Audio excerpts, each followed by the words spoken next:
Hello दोस्तों, I am doctor Keshav Gaur.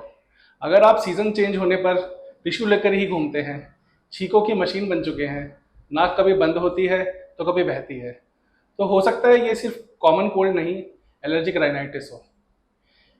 क्यों होती है एलर्जिक राइनाइटिस, किस किस को होती है, और सबसे इम्पॉर्टेंट इसका ट्रीटमेंट क्या है। इसी के लिए बात करने के लिए आज हमारे साथ हैं डॉक्टर मनीष आर्या, जो कि एक एक्सपर्ट ईएनटी सर्जन है। Welcome sir. हेलो। तो सर, सबसे पहले आप अपने बारे में कुछ बताएं। आई एम डॉक्टर मनीष। मैंने अपना एमबीबीएस मौलाना आज़ाद मेडिकल कॉलेज से पास किया। उसके बाद I did my post graduation in ENT from UCMS and GTB hospital. Okay sir. I passed out in 2013। uh, उसके बाद मैंने अपना सीनियर रेजिडेंसी किया दीनदयाल उपाध्याय हॉस्पिटल दिल्ली से। After completing my senior residency in Deendayal Upadhyay Hospital, I started working in private sector. And then उसके बाद से since 2019 I am doing my private practice, and allergy is one of my keen areas of interest. Okay. तो sir, सबसे पहले हम सबसे basic question से start करते हैं कि एलर्जिक राइनाइटिस आखिर होती क्या है। एलर्जिक राइनाइटिस एक कंडीशन है जिसमें हमारा नोज़ कोई स्पेसिफिक एलर्जन के अगेंस्ट कांटेक्ट में आके कुछ रिएक्शंस प्रोड्यूस करता है, जैसे कि sneezing, runny nose, nose block हो जाना।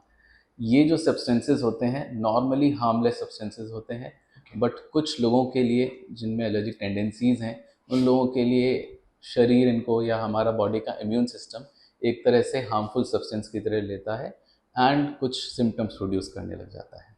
ओके।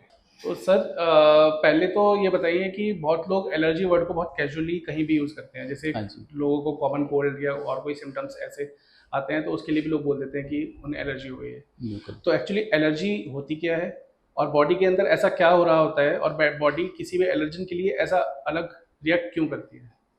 तो एलर्जी एक कंडीशन होता है जिसमें हमारा शरीर नॉर्मली आमतौर पे हार्मलेस सब्सटेंसेस को एक तरह से हार्मफुल सब्सटेंसेस की तरह लेता है ओके। एंड कुछ रिएक्शन शरीर में प्रोड्यूस करता है। आमतौर पे फॉर एग्जांपल हाउस माइट्स, धूल, पेट के डैंडर्स, पोलन्स एंड फंगाई, इस तरह की चीज़ें हार्मलेस होती हैं, बट हमारा शरीर, हमारा इम्यून सिस्टम उन लोगों को हार्मफुल सब्सटेंसेस की तरह लेता है एंड कुछ रिएक्शंस प्रोड्यूस करता है जिनको हम एलर्जिक रिएक्शंस बोलते हैं। ठीक है। तो सर, एलर्जिक राइनाइटिस भी उसी का एक ये कहें तो उसी की एक एलर्जी की जो एक अम्ब्रेला है, उसके अंदर ही एक कंडीशन होती है। बिल्कुल, जब भी ये एलर्जी के सिम्टम्स हमारे नोज़ के अंदर होते हैं, हम्म। या अगर आप कहें कि कोई स्पेसिफिक एलर्जन हवा में, जो कोई भी स्पेसिफिक एलर्जन प्रेजेंट है, जब वो हमारे नोज़ के टिश्यूज़ के कांटेक्ट में आता है तो नोज़ के अंदर कुछ रिएक्शंस प्रोड्यूस करते हैं। ओके। जैसे कि रनी नोज़ हो सकता है, पेशेंट्स को छींकें आ सकती हैं, नाक में इचिंग, इरिटेशन हो सकता है, नोज़ ब्लॉक एंड कंजेशन होता है। तो ये सारे सिम्टम्स अक्सर एलर्जिक राइनाइटिस में इसमें होते हैं। तो सर, लोग ये सोचते हैं कि ये कॉमन कोल्ड है, तो कॉमन कोल्ड में भी ऑलमोस्ट सिमिलर से ही सिम्टम्स आते हैं। हाँ जी। तो एलर्जिक राइनाइटिस कॉमन कोल्ड से कैसे डिफरेंट है। Allergic rhinitis and common cold में कुछ सिम्टम्स सिमिलर होते हैं बट काफ़ी डिफरेंसेस भी हैं। Common cold generally viral infections की वजह से होता है एंड ये जनरली 5 to 10 डेज के बीच में ठीक भी हो जाता है depending on the patient's immunity. Common cold में main symptoms fever and body aches होते हैं, जिसके साथ साथ छींकें आना या नोज ब्लॉक, नेजल कंजेशन, खांसी, इस तरह के सिम्टम्स होते हैं। एलर्जी में on the other hand sneezing, नाक में इचिंग, इरिटेशन, जलन होना, नाक से पानी पानी बहना, ये प्रीडोमिनेंट सिम्टम होते हैं। एलर्जी में फीवर एंड बॉडी एक्स हमें नहीं मिलता है, जो कि कॉमन कोल्ड्स में होता है। और एक और सिमिलर सी कंडीशन है साइनोसाइटिस, हाँ जी। जिसको लोग बोलते हैं कि साइनस हो गया है उसमें। हाँ जी। तो वो भी क्या इसी का ही एक कंडीशन है, या वो भी एक एक्चुअली अलग कंडीशन है। देखिए, एलर्जिक राइनाइटिस एंड साइनोसाइटिस दो अलग कंडीशंस हैं। ओके। दोनों के बीच में ओवरलैप हो सकता है। एलर्जी एक कारण हो सकता है जिसकी वजह से पेशेंट को साइनोसाइटिस डेवलप हो। अच्छा। जैसा कि मैंने कहा, एलर्जिक राइनाइटिस में मेन सिम्टम्स होते हैं स्नीजिंग, रनी नोज, नाक में खुजली खुजली होना, कभी कभी आईज में भी इचिंग, इरिटेशन होना। लेकिन साइनोसाइटिस में मेन सिम्टम होगा नाक से थिक नेजल डिस्चार्ज आना, फेशियल हैवीनेस, हेडेक्स एंड कुछ कॉमन सिम्टम्स जो कि एलर्जिक राइनाइटिस और साइनोसाइटिस में होते हैं वो हो सकता है लॉस ऑफ स्मेल सेंसेशन या फिर रिडक्शन इन स्मेल सेंसेशन या गले में बार बार बलगम का गिरना नाक से, जिसको हम पोस्ट नेजल ड्रिप भी बोलते हैं। ठीक है। तो सर क्या एलर्जिक राइनाइटिस किसी में भी हो सकती है या कुछ लोग इस चीज़ के लिए अलग प्री डिस्पोज्ड होते हैं जिनको ये ज़्यादा कॉमनली होता है? एलर्जिक राइनाइटिस किसी को भी हो सकता है, अच्छा। बट यस कुछ लोगों में एलर्जिक राइनाइटिस ज़्यादा हो सकता है। सबसे बड़ा कारण जेनेटिक्स होता है। ओके। अगर आपके पेरेंट्स में, पेशेंट के किसी भी पेशेंट के पेरेंट्स में अगर एलर्जी का हिस्ट्री है तो पेशेंट में एलर्जी होने का चांस ज़्यादा हो सकता है। अगर ऐसा देखा गया है कि अगर एक पेरेंट को एलर्जी है तो बच्चों में एलर्जी पास ऑन होने का चांस अराउंड 15 to 30% हो सकता है, लेकिन अगर दोनों पेरेंट्स को एलर्जी है तो अराउंड 60 to 80% तक चांसेस होते हैं बच्चों को एलर्जी ट्रांसफ़र होने का। ओके। तो आपने बात की कि इसके लिए कुछ ट्रिगर्स होते हैं, कुछ एलर्जेंस होते हैं हाँ जी। जिससे ये कंडीशन डेवलप होती है। हाँ जी। तो क्या कुछ कॉमन नोन ट्रिगर्स हैं या एलर्जेंस हैं जिसकी वजह से ऐसा होता है? सबसे कॉमन ट्रिगर होता है exposure to house dust mites. Okay. ये house dust mites microscopic insects कीटाणु होते हैं जो हमें आंखों से नज़र नहीं आते लेकिन हमारे सबसे क्लोज कांटेक्ट में होते हैं। अच्छा। ये हमारे बेड्स में, मैट्रेसेस में, रजाइयों में, पिलोज में हमारे सबसे क्लोज कांटेक्ट में होते हैं। बिस्तर में जो हम सो रहे होते हैं कॉन्टिन्यूस 6 से 8 घंटे के लिए, तो हाउस डस्ट माइट्स हमारे सबसे क्लोज कांटेक्ट में होते हैं। जो हमारे डेड स्किन पार्टिकल्स होते हैं ये हम इन हाउस डस्ट माइट्स के लिए खाना होता है। एंड हाउस डस्ट माइट्स के बॉडी के प्रोटीन्स, इनके सलाइवा फीसिस के प्रोटीन्स जो होते हैं जब भी हवा में डिस्पर्स होते हैं हमारे नोज़ के अंदर जाते हैं तब ये एलर्जिक रिएक्शंस प्रोड्यूस करते हैं। So house dust mites one of the commonest source of allergy है। इसके अलावा पोलेंस एक कॉमन कारण है एलर्जी का। हवा में फंगस होना, अगर दीवारों में घर में सीलन है, डैम्पनेस है, अक्सर ऐसी लोकेशंस में जहाँ पे मॉइस्चर डैम्पनेस ज़्यादा है फंगस ग्रो करने का चांस रहता है। ये फंगस मोल्ड्स हवा में जब डिस्पर्स होते हैं ये भी हमें एलर्जिक प्रॉब्लम्स दे सकते हैं। And pets another common cause. कुछ लोगों के घर में पेट्स होते हैं and those pets can also be source of allergy. तो सर हमने ट्रिगर की बात की, साइन एंड सिम्टम्स की बात की। हाँ जी। अब ये बताइए कि क्या हम इनको सिर्फ साइन एंड सिम्टम्स से ही डायग्नोस करते हैं या इसके लिए कुछ स्पेशल टेस्ट भी होते हैं? देखिए सबसे मेन तरीका डायग्नोस करने का तो signs and symptoms and history ही है। ओके।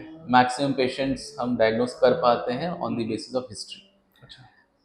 उसके अलावा कुछ टेस्ट होते हैं जो हम टेस्ट करके हम अपना डायग्नोसिस कंफर्म कर सकते हैं, जैसे कि सीरम IgE लेवल्स जो कि जनरली एलर्जी पेशेंट्स में एलिवेटेड आता है। Then there are test called serum specific IgE या स्किन प्रिक टेस्ट। इन टेस्ट से हमें स्पेसिफिक एलर्जन के अगेंस्ट किस चीज़ से पेशेंट को एलर्जी है ये पता कर सकते हैं। बट अगर कोई एक टेस्ट जो सबसे ज़्यादा एक्यूरेट है एंड जिसको गोल्ड स्टैंडर्ड माना जाता है एलर्जी के डायग्नोसिस के लिए, that is skin prick test. Skin prick test. हाँ जी। तो क्या ये टेस्ट सभी को कराना ज़रूरी होता है? नहीं, सभी को कराने की ज़रूरत नहीं है। जिन लोगों को सिम्टम्स बहुत माइल्ड हैं या बहुत ओकेजनल हैं ऐसे केसेस में इस टेस्ट की ज़रूरत नहीं है। लेकिन अगर सिम्टम्स बहुत फ्रीक्वेंट हैं एंड पेशेंट को लगता है कि विदाउट मेडिसिन उनका काम ही नहीं चल पा रहा है, जैसे ही मेडिसिन बंद होती हैं सिम्टम्स स्टार्ट हो जाते हैं, सो सिवियर केसेस में एंड परसिस्टेंट केसेस में ये टेस्ट डेफिनेटली रिकमेंडेड है। ओके। तो टेस्ट हर एक में ज़रूरी नहीं है। हाँ जी। और अगर साइन एंड सिम्टम्स से भी पता चलता है तो that is more than enough. बिल्कुल। ओके। अब ट्रीटमेंट की बात कर लेते हैं सर। हाँ जी। तो इस चीज़ के लिए क्या कोई ट्रीटमेंट है? हम क्या इसको सिर्फ कंट्रोल कर सकते हैं या फिर परमानेंट ट्रीटमेंट भी इसके लिए अवेलेबल है? बिल्कुल ट्रीटमेंट है, बहुत तरह के ट्रीटमेंट्स हैं। सबसे कॉमन तो एंटीहिस्टामिन मेडिसिन हैं एंड नेजल स्टेरॉयडल स्प्रेज हैं।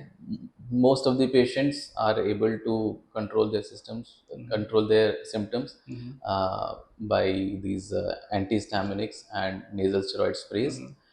लेकिन अगर पेशेंट को प्रॉब्लम बहुत ज़्यादा हो रही है तो हम ये दवाइयाँ बहुत लंबा भी नहीं दे सकते हैं। उन केसेस में हमें इम्यूनोथेरेपी भी पेशेंट्स को हम दे सकते हैं। That is a option in long term for long term solution. ठीक है सर। तो इम्यूनोथेरेपी पे तो हम बाद में बात करते हैं। पहले ये बताइए कि स्टेरॉइड्स के लिए लोगों के मन में थोड़ा सा घबराहट होती है, कुछ लोग बोलते हैं कि इनके कुछ साइड इफेक्ट्स भी होते हैं। बिल्कुल। तो क्या स्टेरॉइड्स सेफ होते हैं, और अगर होते हैं या नहीं होते तो कितने टाइम ड्यूरेशन तक हम स्टेरॉइड यूज़ कर सकते हैं? ठीक है। और उसके बाद नहीं? ठीक है। देखिए एलर्जिक राइनाइटिस में जो हम स्टेरॉइड यूज़ करते हैं उन्हें हम बोलते हैं टॉपिकल स्टेरॉइड्स या इनहेलेशनल स्टेरॉइड्स, इंट्रानेजल कॉर्टिकोस्टेरॉइड्स। ये लोकली नोज में ही एक्ट करते हैं, इनका बॉडी में एब्जॉर्प्शन नहीं होता है, इसीलिए ये बहुत सेफ हैं। ओके। इनका 0.1% से भी कम बॉडी में एब्जॉर्प्शन होता है, तो कोई शरीर में साइड इफ़ेक्ट्स नहीं होते हैं। ये लोकली नोज़ के अंदर एलर्जी कंट्रोल में रखते हैं। एलर्जी के जो केमिकल्स मीडिएटर्स नोज़ में आमतौर पर रिलीज़ होते हैं उनको रिलीज़ होने से बचाते हैं, जिसकी वजह से नोज़ के एलर्जी वाले सिम्टम्स कंट्रोल में रहते हैं। इनको सेफली 3 से 6 महीने तक दिया जा सकता है without any side effects. Steroids word से जो पेशेंट डर जाते हैं वो नेज़ल स्टेरॉइड्स के लिए एप्लीकेबल नहीं है। नहीं होता। ठीक। तो ये जो एंटीहिस्टामिनिक्स हैं या नेजल स्टेरॉइड्स हैं, ये फ्रीली अवेलेबल होते हैं ओवर द काउंटर। हाँ जी। तो क्या इन एलर्जिक राइनाइटिस की जो पेशेंट्स हैं, इनको ओवर द काउंटर भी खरीद सकते हैं या एक एक्सपर्ट की एडवाइस इसके लिए ज़रूरी है?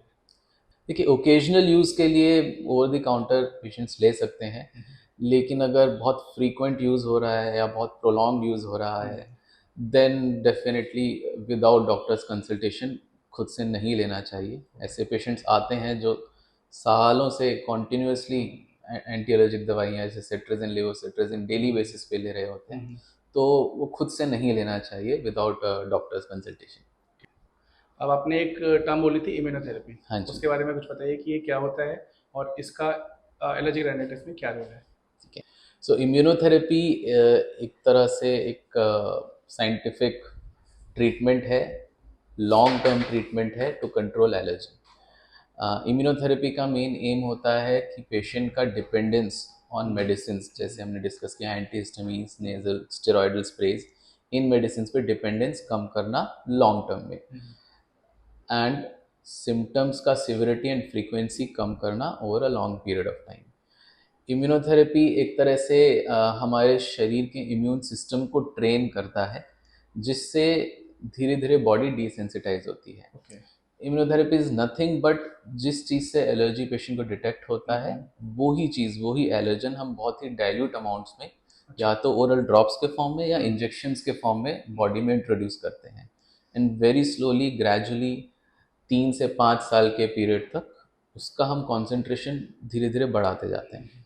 तो इससे बॉडी में धीरे धीरे टॉलरेंस लेवल्स डेवलप होते हैं, बॉडी डिसेंसिटाइज होता है, एंड इम्यून सिस्टम थोड़ा चेंजेस आने लगते हैं इम्यून सिस्टम में, जिसमें अगर हम सिंपल भाषा में कहें तो नॉन एलर्जी वाले सेल्स ज़्यादा बनने लगते हैं, एलर्जी वाले सेल्स कम बनने लगते हैं। तो over a period of time symptoms कम होने लगते हैं, दवाइयों पे पेशेंट्स की डिपेंडेंस कम होने लगती है। सो ये इस तरह से इम्यूनोथेरेपी काम करता है। एंड ओवरऑल अराउंड 80% केसेस में इम्यूनोथेरेपी से पेशेंट्स को काफ़ी बेनिफिट होता है। ओके। तो आई एम श्योर कि आप जब पेशेंट्स को ये बताते होंगे तो उनके हाँ मन जी। में ये सवाल उठते होंगे कि क्या इम्यूनोथेरेपी उनके लिए बिल्कुल सेफ है? हाँ जी। दूसरी चीज़, क्या ये परमानेंट क्योर है या इसको कितने ड्यूरेशन तक लेना पड़ सकता है? ये आपने बहुत अच्छा क्वेश्चन पूछा। Immunotherapy is a very safe treatment, ये टोटली नेचुरल ट्रीटमेंट है। इसमें कोई स्टेरॉइड्स नहीं होते हैं, कोई एंटीहिस्टामिन्स नहीं होते हैं, किसी भी तरह का कोई ड्रग्स नहीं होते हैं। जैसा मैंने कहा जिस चीज़ से एलर्जी है, जो प्रोटीन्स जिनसे एलर्जी होती है वही प्रोटीन्स बहुत ही डाइल्यूट अमाउंट में दिया जाता है, इसमें कोई केमिकल या ड्रग नहीं होता है, तो it is totally safe. Immunotherapy 3 से 5 साल तक चलता है, डिपेंडिंग अपॉन पेशेंट का इम्प्रूवमेंट किस तरह से हो रहा है, एंड इसके कोई नुकसान या साइड इफ़ेक्ट्स नहीं हैं। अगर किसी और कारण या किसी और बीमारी की वजह से पेशेंट्स को किसी और कंडीशन के लिए भी ट्रीटमेंट लेना पड़ रहा है तो वो ईजिली ले सकते हैं, उनका इम्यूनोथेरेपी से किसी और मेडिसिन का इम्यूनोथेरेपी से कोई इंटरेक्शन नहीं होता है। ठीक है, तो ये एक परमानेंट क्योर हम इसको बोल सकते हैं? परमानेंट क्योर तो हम नहीं बोल सकते। ये समझना बहुत ज़रूरी है कि इम्यूनोथेरेपी का मेन एम होता है long term allergy control, to reduce allergy, not to eliminate allergy. So permanent cure नहीं बोल सकते but long term reduction in symptoms. And एक बहुत ही इंपॉर्टेंट चीज़, इम्यूनोथेरेपी एलर्जी का प्रोग्रेशन भी रोकता है। Around 50% of allergic rhinitis patients में देखा गया है कि लॉन्ग रन में उनको एस्थमा भी डेवलप हो सकता है। सो इम्यूनोथेरेपी डिजीज़ प्रोग्रेशन भी रोकता है, एलर्जिक राइनाइटिस से एस्थमा तक प्रॉब्लम ना पहुंचे उस चीज़ में भी हेल्प करता है। तो जिन पेशेंट्स को ये कंडीशन है वो क्या ऐसे प्रिकॉशंस ले सकते हैं जिनकी वजह से उनको ये साइंस एंड सिम्टम्स कम आए? हाँ जी, प्रिकॉशंस बिल्कुल लिए जा सकते हैं। अगर हमें पता है कि किस चीज़ से एलर्जी हो रही है, कोई एक स्पेसिफिक किसी चीज़ से एक्सपोजर से सिम्टम्स ट्रिगर हो रहे हैं, तो वो हम एलर्जन अवॉइडेंस थेरेपी ले सकते हैं। ओके। एक्सपोजर जिस चीज़ से हो रहा है उससे बच सकते हैं। पोल्यूशन या डस्टी वाले एनवायरनमेंट में अगर जाना है तो पहले ही मास्क पहन के रख सकते हैं। हेपा फिल्टर्स या HEPA vacuum cleaners can be used, जो कि काफ़ी एलर्जेंस को ट्रैप कर लेता है, हवा में सर्कुलेट होने से रोकता है। उनका यूज़ किया जा जैसे सकता है। डस्ट माइट का आपने बताया, तो बिल्कुल। क्या हीपा फिल्टर उसको ट्रैप कर लेता है? कुछ हद तक HEPA filters are effective. Okay. 0.3 microns and उससे बड़े जो भी पार्टिकल्स होते हैं उनको हेपा फिल्टर्स ट्रैप कर लेते हैं, हवा में सर्कुलेट होने से बचाते हैं, जिससे हवा में एलर्जेंस का सर्कुलेशन कम होगा। Not just dust mites, pollens भी, फंगस भी, तो एलर्जिक सिम्टम्स कम ट्रिगर होंगे। सो कुछ हद तक दे आर इफेक्टिव। इसके अलावा कुछ लोगों को पोलन से एलर्जीज होती है, तो वो लोग क्या कर सकते हैं, ऑनलाइन आजकल पोलन कैलेंडर्स होते हैं। कुछ specific months of the year में अगर पोलन का एक्सपोजर ज़्यादा है, पोलन का हवा में कॉन्सेंट्रेशन ज़्यादा है, तो उस समय बाहर जाने से बच सकते हैं। घर में विंडोज़ एंड डोर्स को क्लोज करके रख सकते हैं ताकि Okay. पोलन एंटर ना करें। एंड अगर आपके घर में पेट्स हैं, ऑल्दो ये बहुत मुश्किल हो जाता है करना, क्योंकि pets are like family members. अगर आपके घर में पेट्स हैं तो कोशिश करें कि आप अपने बेड पे अपने पेट्स को ना लाएं। कॉमन एरिया में आप पेट्स के साथ रहें, ताकि पेट से रिलेटेड जो एलर्जीज़ हैं, पेट डैंडर वाली जो एलर्जीज़ हैं, वो सोते समय जहाँ पे आप एक ही जगह पे मैक्सिमम टाइम कॉन्टीन्यूसली स्पेंड कर रहे हैं, वहाँ पे पेट डैंडर से एक्सपोजर कम हो। तो सर ये कंडीशन जो है पेशेंट के साथ बहुत लंबे टाइम तक रहती है, हाँ जी, तो क्वालिटी ऑफ लाइफ पे पेशेंट की इसका क्या क्या इफेक्ट पड़ता है? बिल्कुल क्वालिटी ऑफ लाइफ पे काफ़ी फ़र्क पड़ता है। मोस्ट इम्पॉर्टेंटली पेशेंट्स की स्लीप क्वालिटी हैम्पर होती है। अब अगर स्लीप क्वालिटी हैम्पर होती है तो डे टाइम सिम्टम्स भी रहते हैं। पेशेंट्स का एफिशिएंसी एट वर्क, बच्चों का concentration at school, in studies, in sports, ये सब चीज़ें अफेक्ट होती हैं। बहुत patients continuous post nasal drips या sneezing while they are working अगर उनको होता है तो उनके लिए बहुत एम्बैरेसिंग सिचुएशन हो जाती है। मेरे पास ऐसे भी पेशेंट्स आ चुके हैं जिनको एंजाइटी डिप्रेशन तक के सिम्टम्स आ जाते हैं। सो उसका साइकोलॉजिकल इम्पैक्ट भी होता है। Okay. Loss of work and loss of days at school, काफ़ी चीज़ें इम्पैक्ट होती हैं। सर कुछ लोगों का ऐसा मानना है कि कोविड के बाद एलर्जिक सिम्टम्स या इस तरह की जो कंडीशंस हैं हाँ जी, उनमें एक बढ़ोतरी आई है, हाँ तो जी, आप इसके बारे में क्या कहते हैं? ये एकदम सही है। मैंने अपने प्रैक्टिस में ये देखा है कि काफ़ी पेशेंट्स को पोस्ट कोविड अचानक से एलर्जिक सिम्टम्स ट्रिगर हुए हैं। बट ये सिर्फ कोविड के लिए ही नहीं, किसी भी वायरल इन्फेक्शंस के बाद ऐसा हो सकता है। कोई भी वायरल इन्फेक्शन हमारी थ्रोट की, नोज़ की लाइनिंग को इरिटेट करता है, इम्पैक्ट करता है, जिसकी वजह से एलर्जिक सिम्टम्स, एलर्जिक ट्रिगर्स होना ईजी हो जाता है। अच्छा। So not just Covid, any kind of viral infection can increase और ट्रिगर एलर्जिक सिम्टम्स। ओके, तो आपके हिसाब से आपके जो पेशेंट्स आते होंगे उनको आई एम श्योर बहुत सारी मिथ्स होती होंगी हाँ जी, जो उन्होंने उनके रिलेटिव से या फ्रेंड से सुनी होगी। हाँ जी। आपके हिसाब से इनकी एलर्जिक राइनाइटिस में क्या कॉमन मिथ्स हैं? बहुत अच्छा क्वेश्चन है। एक चीज़ हम ऑलरेडी डिस्कस कर चुके हैं, स्टेरॉइड्स। हाँ। स्टेरॉइड्स का बहुत बड़ा फियर होता है पेशेंट्स को, बट ये चीज़ बहुत ज़रूरी है पेशेंट को इस पॉडकास्ट पे समझना कि एलर्जिक राइनाइटिस में हम ओरल स्टेरॉइड्स नहीं देते हैं, we just give nasal, intranasal steroids, तो उनका कोई साइड इफेक्ट नहीं होता है। एक और मिथ मैंने देखा है कि over the counter nasal decongestant drops आते हैं, ज़ाइलोमेटाजोलिन, ऑक्सीमेटाजोलिन। बहुत पेशेंट सालों तक वही यूज़ कर रहे होते हैं एंड उनको लगता है उसी से उनका एलर्जी कंट्रोल में रहेगा। तो ये भी बहुत इंपॉर्टेंट है कि xylometazoline, oxymetazoline, over the counter nasal drops तो कभी भी 7 दिन से ज़्यादा नहीं लेना चाहिए, अदरवाइज उन पर डिपेंडेंस बन सकता है एंड वो और भी साइड इफ़ेक्ट्स दे सकते हैं। दूसरा कॉमन मिथ है कि जो चीज़ हम ये भी पहले डिस्कस कर चुके हैं कि बहुत पेशेंट्स एलर्जी को कॉमन कोल्ड से कंफ्यूज कर लेते हैं। एंड कॉमन कोल्ड से कंफ्यूज करते हैं तो वो तुरंत एंटीबायोटिक्स ले लेते हैं। ये एक खराब या गलत प्रैक्टिस है कि हम एलर्जी को कोल्ड तो समझते हैं, कोल्ड की वजह से एंटीबायोटिक्स ले लेते हैं, ऑल्दो कोल्ड में भी एंटीबायोटिक्स का कोई रोल नहीं होता है because they are viral infection. So many patients they are just taking antibiotics in case of allergy, उसका कोई फायदा नहीं होता है, उल्टा बॉडी का सिस्टम, इम्यून सिस्टम उससे खराब होता है। ठीक है। फाइनली एक टेक होम मैसेज या एक प्रैक्टिकल टिप जो आप इन पेशेंट्स को देना चाहेंगे, हाँ जी, वो क्या होगा? अगर आपके सिम्टम्स बहुत फ्रीक्वेंट हैं एंड आपको बार बार मेडिसिन की रिक्वायरमेंट हो रही है तो खुद से सेल्फ मेडिकेशन ना करें, डॉक्टर से कंसल्ट ज़रूर करें। एंड बहुत पेशेंट जैसे सोचते हैं कि एलर्जी का कोई परमानेंट या लॉन्ग टर्म क्योर नहीं है, तो ये गलत है। इम्यूनोथेरेपी से अगर सही एलर्जन का हम पता कर पाते हैं using skin prick test and then by immunotherapy, हम लॉन्ग टर्म सॉल्यूशन एलर्जी का पा सकते हैं। Thank you so much sir, आपने इस एक कॉम्प्लेक्स टॉपिक को बहुत इजीली, बहुत सिंपल वर्ड्स में हमारे व्यूअर्स के लिए रखा, जिससे आई एम श्योर बहुत सारे पेशेंट्स को और उनके फैमिली मेम्बर्स को इसके बारे में बहुत अच्छी इन्फॉर्मेशन मिलेगी और उनका एक बहुत फ़ायदा होगा। Thank you so much. Thank you so much. तो फ्रेंड्स, आज हमने एलर्जिक राइनाइटिस के बारे में काफ़ी कुछ जाना और समझा। डॉक्टर मनीष आर्या ने हर क्वेश्चन का बहुत इजीली और बहुत सिंपल वे में आंसर किया। आज के वीडियो में बस इतना ही। अब हम मिलेंगे फिर एक नए पॉडकास्ट वीडियो में आपके साथ एक नए टॉपिक को लेके।